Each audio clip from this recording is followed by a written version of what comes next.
Hey everybody, welcome back.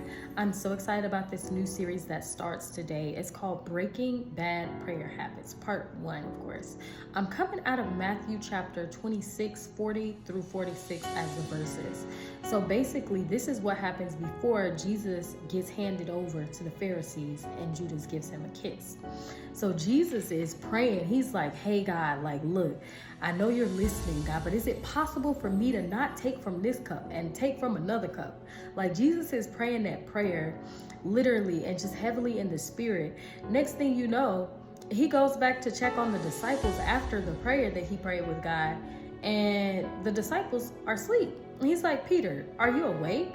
And of course they are asleep. And Jesus is like, what are y'all doing? Your spirit wants to do the right thing, but your flesh is weak. So literally, Jesus was not only praying for himself, but he was praying for the disciples and for their future decisions that they were going to have to make, knowing, given the circumstances, right? So what I wanted to say is, God is God is not expecting us to pray every day. That's not realistic. But God is expecting us to have a relationship with him and commune with him and speak with him. Prayer is a form of communication, but guess what? Saying hi to God and how's your day is a form of communication to God as well as something as simple as listening to worship music and allowing it to minister to your spirit.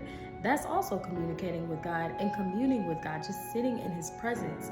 So that's what I wanted to say, and that's what I wanted to talk about. And I hope you guys do have a blessed rest of your Sunday.